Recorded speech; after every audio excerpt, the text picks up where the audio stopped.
Yeah. Pro Fan Sports Podcast. Let's get it. Pro fans, tune into the program. Every single week, get the dope, fam. Sean on the mic, very flat too. Keep you updated, that's what we do. Pro fans, tune into the program. Pro fans, tune into the program. Pro fans, tune into the program. Every single week, get the dope, fam. Some NBA news.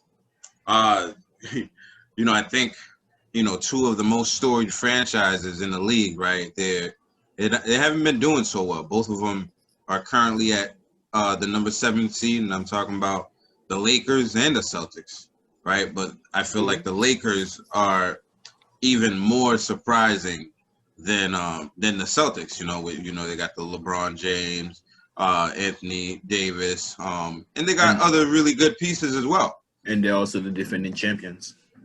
Defending champions, they've been hit by injury, to their biggest names, in LeBron James and Anthony Davis. But at the same time, number 7, like, should those guys be worried? Like, you guys think they could survive a play-in tournament? Because right now, 7 seed puts them in there. Well, of course they can survive it. The thing with the play-in tournament is that you never know. This could be the day that you have a bad game. You know what I mean? So, anybody can survive it, but you just don't want to have a bad game for those games. What is it? Mm-hmm. 2 games and then 3 games, 2 out of 3. Is that what it is? So I think it's for the play-in. It's pretty much though the highest seed, so the 7 and 9 seeds, they just have to win 1 game out of the 2, but the lower seeds have to win 2 games in order to go to the next round. And so the Lakers will have to win 1 game. So if that's the game, if they play a bad game in that game, you know what I mean, and then the other team gets momentum, because sometimes it's momentum, right? If one team has better momentum during that period, that's why you just don't want to be in the play-in tournament at all. Right. Because facts. You could have a bad game and then boom, that's it. Keep in mind that, there's a week of basketball left. So they might not even be in this seed. But right now, and the way they've been playing doesn't really indicate that, they can make like a crazy push on it. They could very well end up and stay in that seed right there. So I think that's a little concerning for them for sure, because LeBron James came back. He injured his ankle after 2 games, right? Returning. He possibly will be out for another week. So, that's not good for them. That's going to be an issue. Another week, though, be the end of the regular season. I think he should be back Tuesday or Wednesday, they were saying. So this Tuesday or Wednesday coming up. So yeah, did you guys hear that? He said that, his his ankle will never be the same again or something like that. Yeah, I think he was talking about right. He'll never be 100% again for the rest of his career. For his career or the season? He said. No, I think he said career. I think he said he doesn't ever think he'll get back to being 100% again. Like, I'm pretty much assuming that when he says like ever again, that it's pretty much for the rest of his career, since he doesn't have much time left in his career.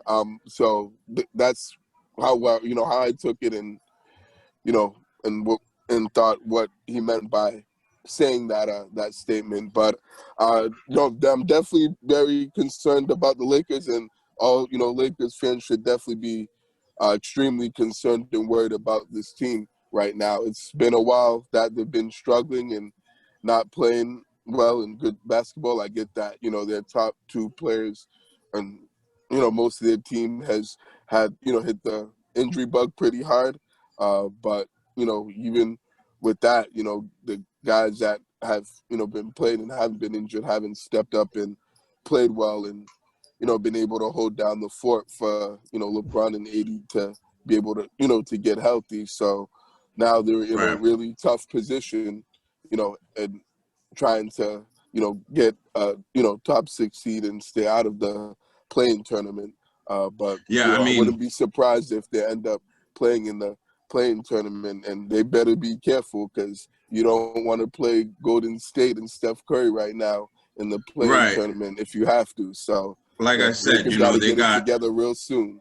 at least a week left, to correct the ship. But Yeah. also, after missing, 2 months due to injury, Anthony Davis, he suffered back spasm against the Clippers, but then he returned against the Trailblazers. So, it's just injury bug, man. It's hit a lot of teams this year, especially. But in some good news for a guy that's been talked down about, I don't know the reason. I mean, we all know the reason why, but I'm talking about Russell Westbrook. He's now tied with Oscar Robertson for the most triple doubles in their careers, with Wow, that's 181. awesome. And I think he has like 5 games left. So he Right. So could, he could definitely surpass that. I'm sure he will. yeah. Right. Good for him. Yeah, I mean, I think somebody said that he was probably the most athletic person that's ever played the game. You guys believe in that? Yeah, well, I mean, it's almost like, I mean, I don't care, but also like he might as well be. I mean, 181 triple doubles, that's amazing. I mean, and it's not like he's at the end of his career. He has a good amount of years left, so by the time he's done, he might have 200, 250. I mean, it sounds like a lot, but he already has 180, you know what I mean? So he might add 20, 50 more to that. So it's an amazing accomplishment. Doesn't mean squat.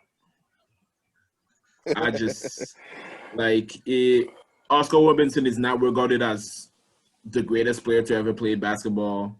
He's regarded as a great player with great stats, but it's all about winning, man, and that boy hasn't won. So, I mean, I would say he's the most athletic point guard to play the game, but I don't think he's the most athletic player to ever play the game. But certainly, as far as guys that have played the point guard position, in NBA history, he's certainly the most athletic without question. And I mean, it is an incredible, and remarkable accomplishment to get those triple doubles and to be able to fill up the stat sheet that consistently, throughout his career. But at the same time, as great as that is and stuff, and as much as that is going to help his case get into the Hall of Fame when it's all said and done, and his career is over and he retires, it's not people are just going to look down at him and say that, yeah, it was nice you put up all those numbers and you balled out and did your thing, but you didn't win anything, and only made one NBA Finals appearance in your career to this point. So it's definitely a little disappointing of a career for Westbrook in terms of team success and and winning in the playoffs. But I mean, as far as individual accomplishments, he's certainly up there, and the top of the list is, with this generation of players. So definitely shout out to Russell Westbrook on accomplishing that feat, because it's certainly impressive, and not too many guys, are capable of doing something like that, that have played in the NBA. I think I made a point earlier on in the year where I said that he should go to like a contender and come off the bench, and you got for that, y'all like, no. So I apologize.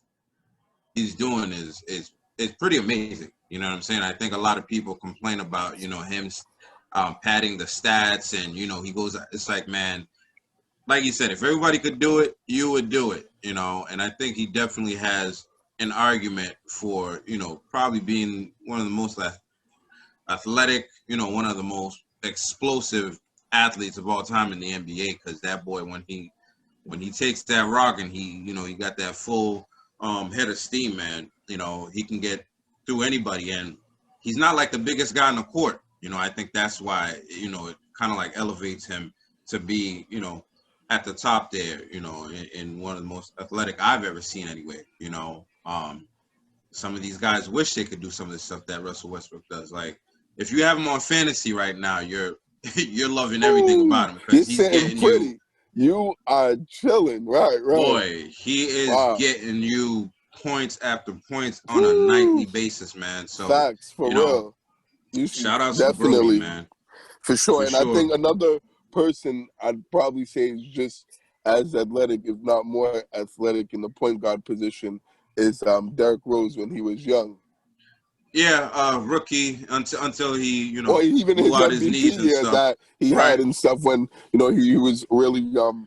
He was a really good player with the Bulls and he was at his peak. I think that certainly matches Westbrook, as far as athleticism. So, but I think other than that, I think he did it for a couple of years. Anybody else?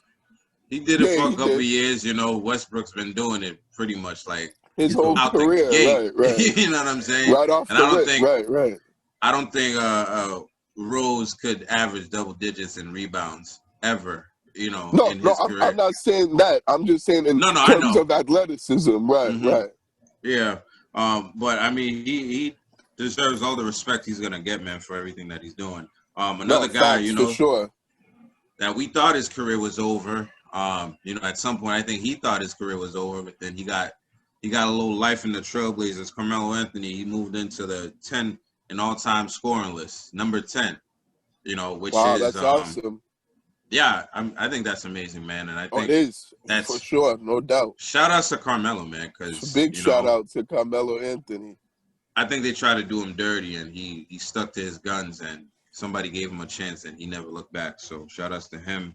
Right, and shout out to Portland for giving him a chance and an opportunity to get back in the league and redeem himself, and end his career the right way, like a great player in this league should end it. So I think he got a couple more years, man. For sure, I think he absolutely. definitely has a couple more years. The way he's been playing. I don't know. He's getting up there in age, though. He's going to be 37 at the end of the month. But, I think he can play for another year. I don't know, another 2 years. I'm not so sure. But, who Why knows? I don't know if he has that much left in the tank. And I'm not sure if, Portland's going to, sign him for that long either. They may give him one more 1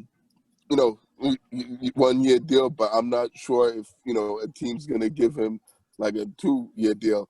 Even though I could see maybe a 2 year deal with second year team option or partially a non-guaranteed, and then also it's been hearing things that like it's not certain how long Damian Lillard's gonna be there as well. I know he signed that Supermax deal just recently, but there've been in some rumblings that he could possibly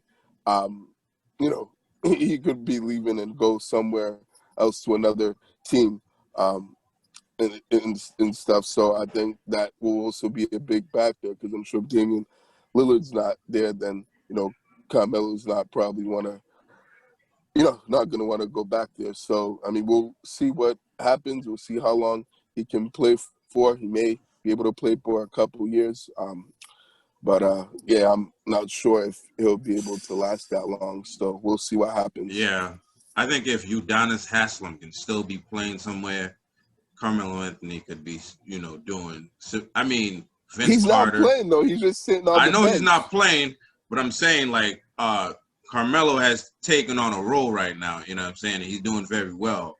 So I can see him taking a role, a specific role on some team to do something. So we'll see how that happens, man. But he's still looking good out there. One person absolutely that's not looking too good right now is Zion Williamson. He fractured his left ring finger, and he'll be sidelined for the rest of the season. So we got a week left. So it is what it is I think with he's that. done for the season, honestly. Yeah. Much as I hate to say it, I hope he comes back, but he's probably going to be done for the year. One person that should be coming back, though, is James Harden. You know, he's ramping things up in practice, and he should be coming back sometime in the near future. Luka Doncic. How you guys say it? Doncic, you said it right. Yeah. Doncic, No, I mean, you know, I hear different things, you know, with different accents, you know, so, you know, I'm never sure. But he reached 5,000 points.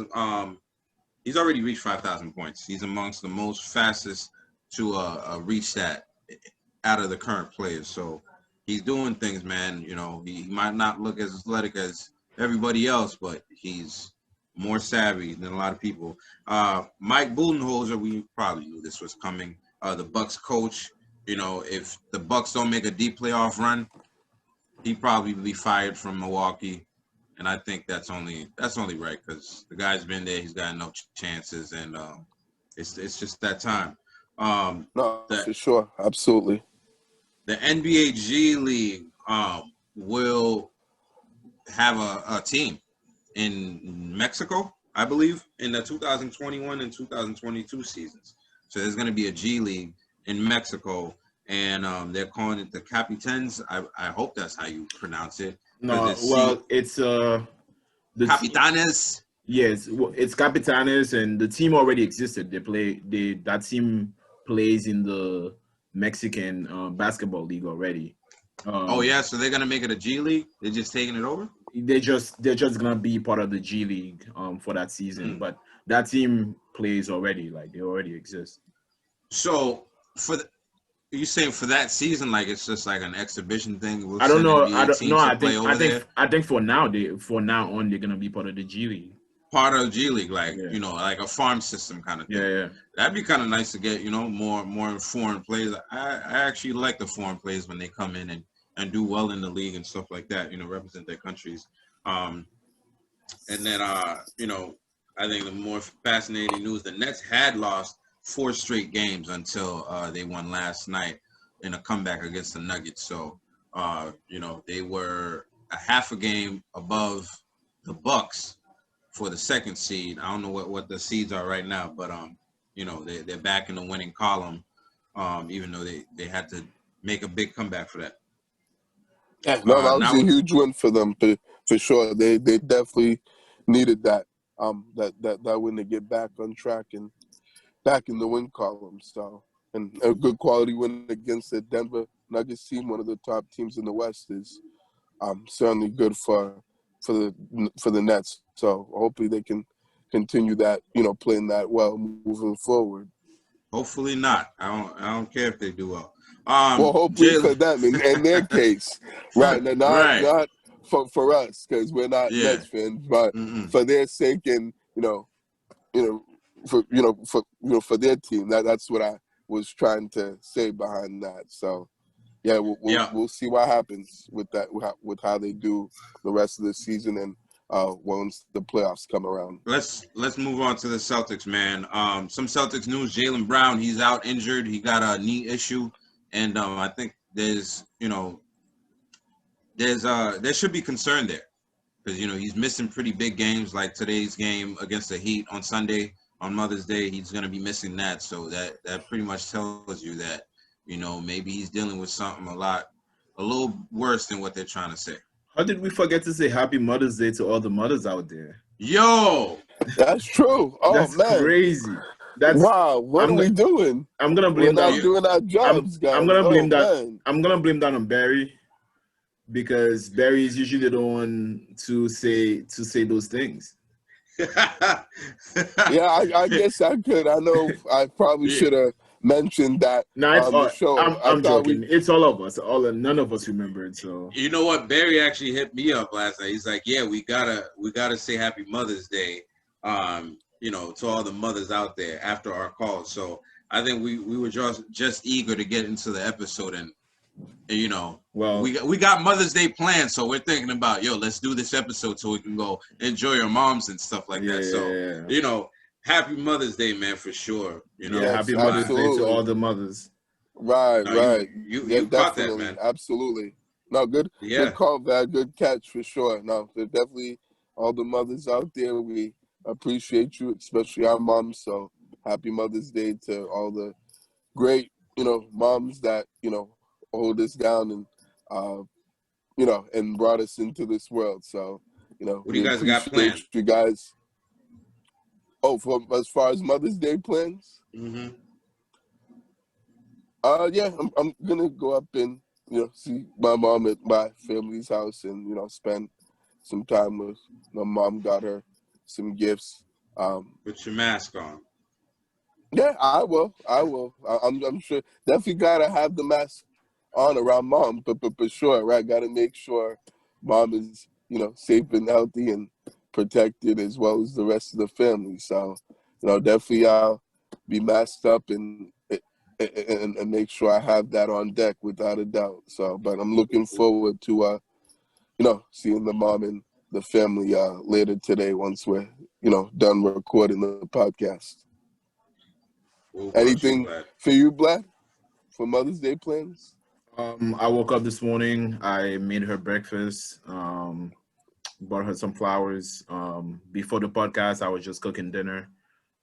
So the dinner is on the stove right now, finishing. So once we're done here, we're gonna eat and then bought a cake. We'll cut the cake later tonight. So we had a whole day. I mean, we usually go out to eat, but since the pandemic and all, she's not really too excited to do that. But we celebrating in-house. So yeah. Yeah, that's nice, awesome. Man. That's great, Vlad. This guy's a domesticated man, dude. He's doing everything. Oh yeah, absolutely. Yeah, versatile guy, right? That's what's up, man. Right, guy with many talents. Good for you, man. That's awesome. Yeah, man. I got the gifts. My daughter and I, we did some, some arts and crafts and paintings and stuff like that. And then, for the mothers, and then later on, we're gonna go out for some dinner and stuff, and call it a day. But happy Mother's Day from the Pro Fan Sports crew to all the moms out there, especially the ones that listen to us, like Rita and Kim, in Canada. You know what I'm saying? Yes, so happy Mother's Day to y'all, man. Shout out to Kim. That's my home girl right there. Right. There you go, man. So big supporters of us. Yeah, for sure. Absolutely. So we appreciate you guys. Yeah, let's get back into the Celtics news. We were talking about Jaylen Brown and how he's missing so many games with the knee injury. Yeah, with the knee, man. And a couple. Well, I heard it's an ankle sprain now. That his latest injury was. Okay. They listed it as a high red high ankle sprain. Okay. I don't know. So he has multiple injuries because now he has a knee, has an ankle, has a shoulder. I think they be messing with the information they telling us, to be honest with you. Because the other day I saw Anthony Davis fall down and grab his ankle, and then they're like, "Oh, back spasms." I'm like, I ain't see him holding his back though. You know what I mean? It's like exactly. That doesn't make sense. Exactly. That doesn't really match up with what the actual injury should be or how he actually got injured. Right.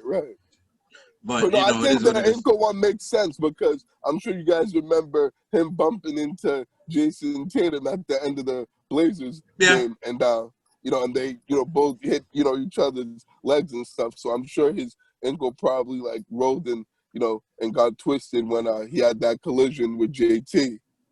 Mm-hmm. So I mean that makes sense, but I definitely hear your point, John. That some of these injuries are just like ridiculous. Kevin Durant right. a couple of years ago. I'm like. Nah, you know what I mean? That doesn't sound right. That sounds suspect. It doesn't look or sound right, Right. I feel you, man.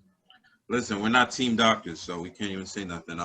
Another guy that's often injured is Time Lord. He's back out there, and this time it's a turf toe. For people that don't know what that is, it's like the ligaments in your toes and stuff are pretty strained. So it doesn't feel good when you're running on that. You know what I mean? It feels like a lot of players say that it feels like you're running on pins and stuff on your toes. So, it's not something that a lot of people can play with out there. You have turf toe, but you don't play on turf. I think that's just a medical term for it. Doesn't make any sense. I know.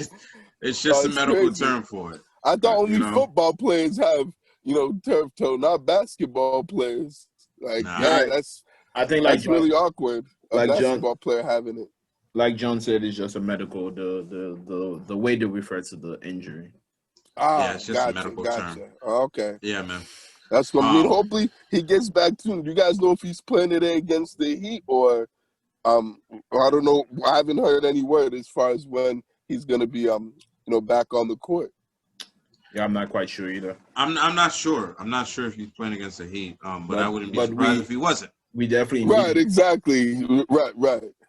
We I'm definitely sure need they're him. probably going to hold him out for as long as he can to make sure that he's healthy enough, for the postseason when that starts next week. Who you saying, Vlad? No, we just definitely need him. Yeah, no, for sure, Absolutely. man. We play different with him out there. On both ends of the floor, no doubt. One guy that's been playing pretty good, pretty much for the last couple months, he's been on a tear. Jason Tatum, he's won the Eastern Conference Player of the Week for the second time. In April, he won that. So congrats to him. He's doing big things out there. Some past Celtics It's crazy games. because, real quick, it's crazy because, definitely that's a great accomplishment by him. And he had a great April, but yet he didn't win Eastern Conference Player of the Month, though. And yet he dropped 50-plus twice in the month of April and still didn't get Player of the Month. Yeah, from, what I understand. That's interesting and really weird to me. That Julius Randle had a good month as well. Oh, yeah, absolutely. And so did Steph Curry, So I think it's deserved for all the guys that won accolades. Well, Steph Curry was gonna get it no matter who played. Exactly right. That was a given. That was guaranteed. Like right. 93 threes in 1 month or 100 threes in 1 month. Right. 96. Yeah, that's a lock right there. You can't. That's there's nothing more given and he's more no-brainer than that. He's the NBA Player of the Month. Like, forget the conferences. He's the NBA Facts. Exactly. He owned the month of April. That was Steph Curry month right there. So right. He definitely, without question, was the best in the league. For sure. the past month or so. So yeah, and he still had 49 last night and 11 threes. Like poof. Like he doesn't look like he's cooling down anytime soon. And I'm feel bad for anybody that has to play him in the playing game. Good luck trying to stop that guy in a one-game elimination. Man. Since the last pod, the Celtics played 3 games. They played the Trailblazers. They lost 129-119. They played the Magic. They won 132-96. In Evan Fournier's first game back to Orlando. And then they played the Bulls, the lowly Bulls, at the 11th seed, and they lost that game pretty handedly, and it looked like trash. So, they're struggling a little bit, as I mentioned in the beginning of the pod, that they're the number 7 seed right now. And, in 2 games, it could be worse. Right now they are looking at the play-in tournament. If they don't win at least one in the next couple, so if they're losing these games, they're not going to make it anywhere. So some of their upcoming games, they're playing on May 9th, against the Heat. They're playing actually right now. And then they're playing the Heat again on the 11th, which is 2 days away. And then on the 12th, on the back-to-back, they – Not right now. Not right now since we're recording, but while we're recording. While we're recording, yes. Yeah. On the 9th, Yeah. Yeah, and then they're going to play the Heat again on the 11th, Cavaliers on the 12th, so that's a back-to-back. Timberwolves on the 15th, and then Knicks on the 16th, which are all winnable games, but, the way that these guys have been looking, is any game winnable for this team? Exactly. Like, I get the winnable games, but it's like these games, it seems like nothing's winnable for this team, regardless of, who the opponent is and who they're playing that night. So, yeah, I know it's been, frustrating for this team. I mean, I do have a bit of good news. I just found out that Cam Wood is, playing today against, the Heat. So, and is in the starting lineup. So that's big. I don't know if he's on a minutes restriction or whatnot, but at least he is on the court and is going to be playing for the Celtics today in the big matchup against the Miami Heat. But yeah, it's just really discouraging and aggravating and maddening the way that this team has been performing this season and this past week. You play well against the Portland Trail Blazers and you fall short and lose. Play well against the Magic and blow them out and win that game, and then you lose to the lousy and terrible Chicago Bulls team that is not even going to be in the playoffs, and even though technically they're not eliminated, but they're that they're not going to make it, most likely. So it's been unfortunate to see them play so up and down and so sporadically, and not play with that same energy and intensity, game after game. So I'm just really don't know what to think about this team right now. I'm just kind of like clueless and don't have any idea on a night-to-night basis which Celtics team we're gonna get and in which games they're gonna win, because it's been just it's just been so inconsistent with this team that you just really don't know what to expect from them, night in and night out. So hopefully they can get it together, but I'm not really putting, my hope in, for this team too much into the rest of the season. Vlad, do you have any thoughts on that? On the Celtics? Yeah. I mean, of course, they're like unwatchable. They don't give you no life. You know what I mean? Like, I haven't been so disinterested in the season in a long time. Even the season with Kyrie, I feel as though I was still watching games. I was still excited. Like, I don't even we all saw the potential. Yeah, I don't even get excited. Absolutely, right.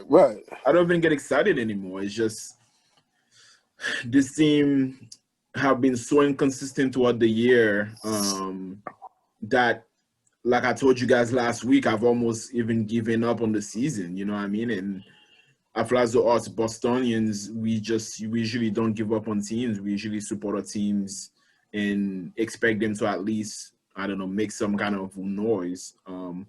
But this Celtics team, as inconsistent as it is, as they are, going into a Bulls game that they were supposed to win, they started flat and never got anything going toward that game. It's a shame, and for a team that has multiple all-stars and young guys, we should be doing way better. So it's been frustrating. It's been a frustrating season. Yeah. Yeah, I mean, this is why I asked you, Vlad, because I'm about to jump on the Vlad train, when it comes to Brad Stevens. You know what I'm saying? Because it's like watching the fucking Bulls game, I'm like, there was a sequence with Taco where he just like drew two plays where he just like lobbed it to Taco at the rim. I'm like, why are we drawing plays for fucking Taco? You know what I'm saying? Like, and then I saw Evan Fournier started the game going nuts. Yeah, you know what I mean? He had like 50. Right, he was on fire.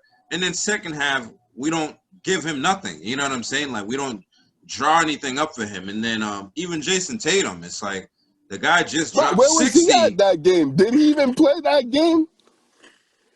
Like, he was a non-factor. Like, he wasn't having a good scoring game, right? Yeah, he wasn't scoring so much, but it's like there comes a point where you kind of like you gotta draw the guy a play to like get him started. You know what I'm saying? Like, put him out there, and it's like he wasn't drawing plays for Fournier, who was going off, and then he kind of looked like he was lost a little bit. It's kind of like he's disappearing in some of these games where he can't really find his shot. I saw him screaming that game. That was the one time I saw him actually. Brad Stevens? Yeah, he was. Well, you should be screaming, because he like finally screamed. He finally showed some emotion. Yeah, he screamed that game. For once, wow. Right, wow. It's like you shouldn't be losing. That's crazy. You shouldn't be losing to a team like the Bulls, who are on win everything mode right now. But it's like these guys are the 11th seed, bro. You know what I mean? You need to be, at least a 10th seed, right? And there's like a couple games left, Right, and right. there's You people need in front of 10, a y'all. 10 seed to You make need to the get at play. least there. You know what I mean? Right. It's like they played like it was a must-win game, and we played Oh, like we don't absolutely. have any seeding implications with the game. And I'm like, you know, I don't understand it. I think I'm really looking for him to like do some stuff to like impact the game. And I'm talking about Brad Stevens. Like, don't have dudes in the game like Taco when like game's clearly on the line. You know what I mean? I like Taco and everything, but like don't put him out there unless we're blowing teams out. I You know, agree. or unless we're getting blown out. Right, right. He should only be playing during garbage time. Exactly. And I think a thing that's really starting to, piss me off and get me upset about this team is that they don't play with no sense of urgency. Like Vlad said, they're lifeless. Like no sense of urgency, no.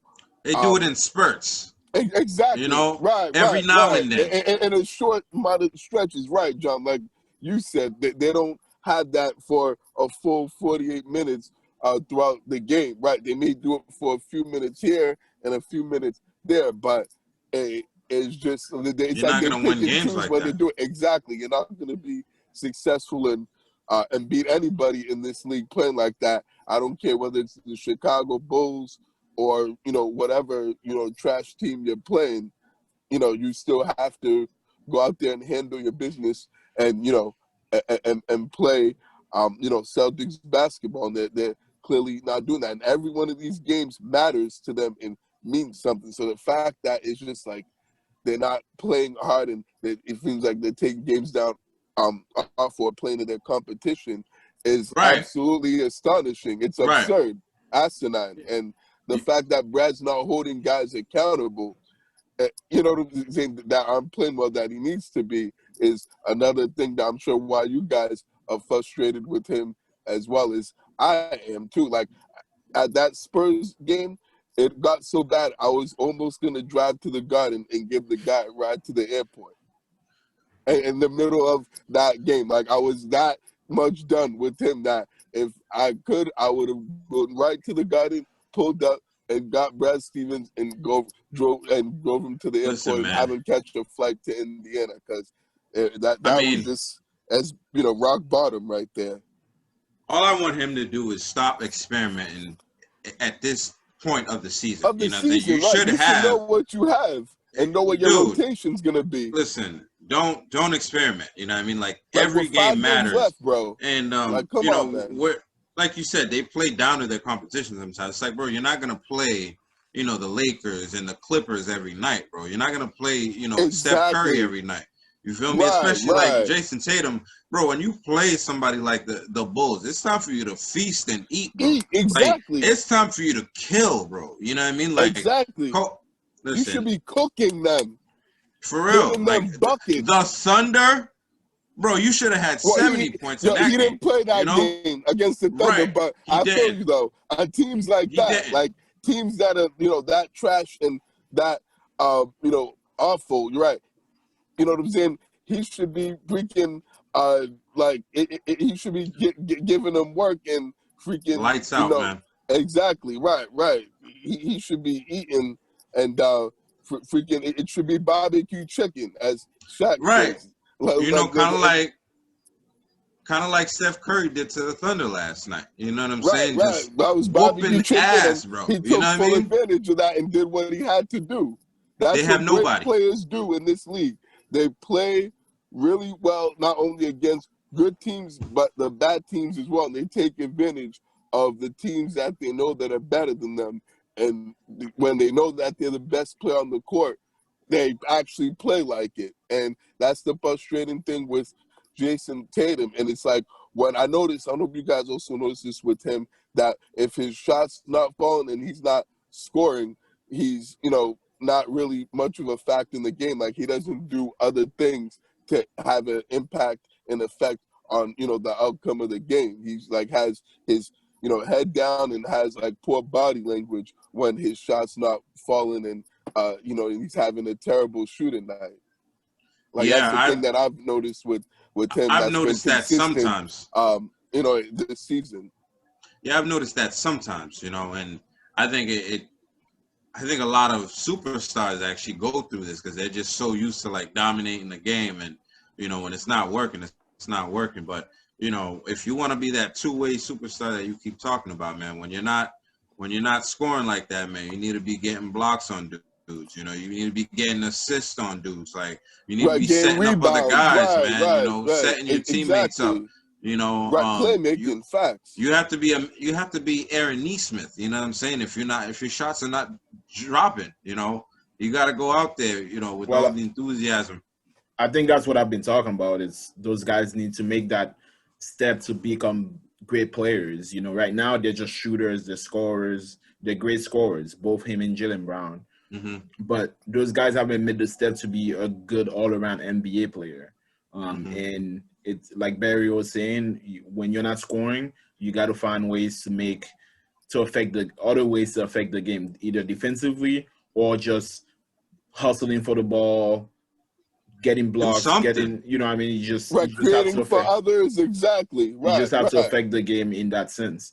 But I agree with you, John, that Taco should definitely be in the game doing garbage time. But I just want to highlight that play he had against Mo Bamba. Yeah, that was nice. That was nice. Yeah, absolutely. He put it in between the legs. He went up. He faked. He went under, and then he scored. He gave him like 4 moves, bro. He looked like KD. For real, I know. He looked like KD out there. He looked like KD out there. I was just gonna say, not only that, he looked like Kevin McHale with the up and under. Since McHale used to be a pro and an expert at doing up and unders, like that was beautiful, man. Like it was beautiful. It was beautiful. Right. Hey, man, when we're up by 30, Taco, do your thing. You know what I mean? Right. Like if we're not that's when it's time for you to cook. Exactly. If you're not that, have your jogging suit on. Don't even take it off. Have your warm-up gear on and just chill on the bench and make yourself comfortable. Do something, man. Oh, man. But, we'll just see. One other thing on this team that I wanted to point that out, I'm sure you guys have noticed this, is they also don't know how to play through adversity. Like when things don't go their way in a game, and whenever like there's a bad call or like a bad play happens against them, it's like they just get down on themselves and they stop playing, and they don't continue to keep playing the game and fight through it. Yeah, it's because they're too busy, blaming the refs for everything and getting suspended for complaining talking and shit screaming to at the the refs. refs. You know what I mean? It's Instead like, of winning ball games, like that's what they should be focused on. You're worrying about the wrong things. So the Celtics got to figure this thing out because the playoffs is fastly approaching, and I don't think any of us feel comfortable with them going against anybody but the Pacers right now, because they're the only team I see them being able to actually win a 7-game series against right now with how inconsistent they've been. So we'll keep you guys updated on what the Celtics are doing and their outlook going forward. But I think Barry said this, a couple weeks ago. Like, I don't know what their chances are in the playoffs. You know what I'm saying? We'll, clearly, we'll see what happens. Nobody knows. No one has any idea on what to expect in the playoffs for the Celtics. It's right. It's kind of like a weird feeling because usually we have an idea, but with this team, it's just like it's just so much unknown and uncertainty that it's right. It's terrible that we're at this point and they still haven't gotten it together.